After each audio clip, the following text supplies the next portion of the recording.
আসসালামু আলাইকুম বন্ধুরা। আজকে যেটা আলোচনা করব যে শতাংশ পার্সেন্টেজের অঙ্কগুলো কীভাবে করতে হবে। এখানে 4টা কোশ্চেন নেওয়া হয়েছে। 4টা কোশ্চেনের ধরন কিন্তু দেখেন একই, শুধু এখানে সালটা চেঞ্জ হয়েছে আর কোশ্চেনের ভাষা, কোশ্চেনের যেটা ল্যাঙ্গুয়েজ সেটা বদল হয়েছে, কিন্তু কোশ্চেনগুলো একই। আর এই কোশ্চেনগুলো বারবার রিপিট হয়। এটা যেমন দেখেন 2016-তে, এটা 2021-এ, এটা 2015-তে, এটা 2020-তে। তো এই অঙ্কগুলো কীভাবে করতে হবে, এই অঙ্কগুলো আমি করব খুব সহজেই, কিন্তু বেসিক ক্লিয়ার করে। আপনারা যখনই কোনো অঙ্ক করবেন তখনই একদম বেসিক ক্লিয়ার করে কিন্তু সহজভাবে অঙ্কগুলো করতে হবে। আচ্ছা, তার আগে আমাদের একটা কিছু ছোট ছোট জিনিস জানা উচিত। যেমন 10%, এই 10%গুলো, এই পার্সেন্ট 10%, 15, 20, যখনই কোনো কোশ্চেনে প্রশ্নতে পার্সেন্টেজ থাকবে, মনে করেন 10% আছে, 15% আছে, 20% আছে, 25 আছে, 30 আছে, সেগুলোকে এই ভগ্নাংশ আকারে কনভার্ট করতে হবে। আচ্ছা, এগুলিকে যখন ফ্র্যাকশানে করবেন তখন নিচে এই পার্সেন্টেজকে যখন আপনারা করবেন, মিটিয়ে দেবেন, হটাবেন, তখন এটাকে নিচে 100 করবেন। এবার কাটাকুটি করে 1-এর 10 আসবে। এখানে যখন নিচে 100 করবেন, সেখানেও 3/20 আসবে। সেম একই, প্রত্যেকটা নিচে নিচে যখন 100, যখনই আপনি পার্সেন্টকে হটাবেন, তখনই নিচে 100, আর 100 করলে পরে এই ফ্র্যাকশানগুলো আসবে। এগুলো আপনাকে মুখস্থ করতে হবে। এগুলো যখনই আপনি অঙ্কগুলো করবেন তখন এগুলো মনে হয়ে যাবে। আচ্ছা, এই ফ্র্যাকশানকে আবার যখন পার্সেন্টেজে যখন কনভার্ট করব, তখন এর সঙ্গে শুধু 100 গুণ করতে হবে। যেমন দেখেন এখানে 1-এর 10, এর সঙ্গে 100 গুণ করলে 10% হলো। 3-এর 20, এর সঙ্গে 100 গুণ করা হলে 15% আসছে, কাটাকুটি করে চলে আসছে। আচ্ছা, আর একটা জিনিস আপনাকে যেটা করতে হবে, যে এই যে 10% যে এলো, 10%টা 1-এর 10 এলো, এই 10টা হচ্ছে অরিজিনাল। এই 10টাকে আমরা যদি আসল মনে করি, এটাকে যদি আসল মনে করি, তাহলে এই 10-এর 10% ওপরে যেটা আছে ওটা হচ্ছে একটা, হচ্ছে ওর উত্তর।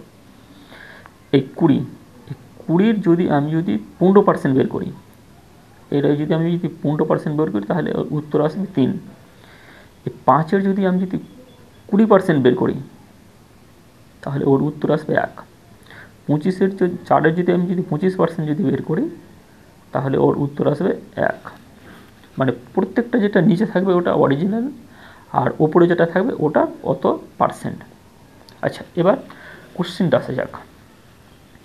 বলা হয়েছে যে অনুপের বেতন বরুণের থেকে 30% বেশি। আচ্ছা, 30%, যখনই কোনো প্রশ্নতে পার্সেন্টগুলো থাকবে, আমরা সব থেকে প্রথমে যেটা আমাদের কাজ, পার্সেন্টকে আমরা উঠাবো। 30%, আচ্ছা 30% সমান আমাদের যেটা জানা আছে যে 3-এর 10। আচ্ছা, 10টা হচ্ছে অরিজিনাল, আর এই 10-এর উপরে যেটা 3 আছে এটা হচ্ছে 30%। মানে কি, এটা কোশ্চেন বলছে যে 10টা একটা জিনিস, কোশ্চেন থেকে আমি একটা সংখ্যাটা ধরেছি, কোনো XYZ সংখ্যাটা ধরিনি। কোশ্চেন থেকে ধরলে কি হয়, অনেকটা সুবিধা হয়। আচ্ছা, এই যে 10-এর কি বলছে যে 3, মানে 30% বেশি। 30% সমান কত, 3, তাহলে 13। একবার প্রশ্নতে বলছে যে এখানে অনুপের বেতন বরুণের থেকে 30% বেশি। আমি একটা সংখ্যা 30%টাকে আমি ফ্র্যাকশানে কনভার্ট করলাম, সেটা হলো 10-এর 3। তাহলে কি হলো, এই 3টা হলো 10-এর 30%। এটা হচ্ছে কি, বেশি হচ্ছে, তার মানে এখানে প্লাস করতে হচ্ছে। তাহলে 10-এর সঙ্গে 3 প্লাস করলে কত হলো, 13।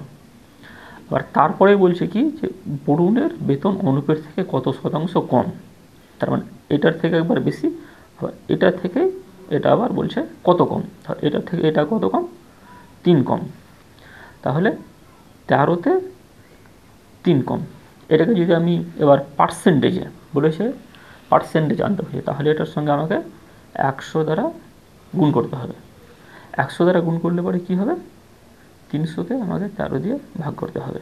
4 2 26, আর 4 40, 3 13, 39 1.00, তাহলে সরি 791, তাহলে 23.07, এটা হচ্ছে আমার উত্তর। আচ্ছা, আর একটা অঙ্ক আছে এটা, এখানে কি বলা হয়েছে যে একটা এক্স ওয়াই। আচ্ছা, এই অঙ্কগুলো যখনই করব তখন এক্স ওয়াই কিংবা কোনো নাম সেগুলো কিন্তু অতটা কিন্তু ফ্যাক্টর নেই। আমাকে দেখতে হবে যে কি বলছে। এখানে বলছে যে 25% বেশি, 25টা কত, 1/4, এটা কি বলছে বেশি, তার মানে এই একটা বেশি, তার মানে 1 বেশি হয়ে কত হচ্ছে 5। আবার বলছে যে এটার কত কম, তার মানে এখান থেকে এটা কত কম, তার মানে 1/4 একবার বেশি হলো, এটা সমান হয়েছে 25%। আর এইখান থেকে 5 থেকে 4টা কত কম, 5 থেকে 4টা 1 কম, তার মানে এটা কম। আর এটা সমান আমরা জানি যে এটা সমান 20%। তো বন্ধুরা, এই বাকি দুটো কোশ্চেনকে আপনারা কমেন্টে জানাবেন। ধন্যবাদ।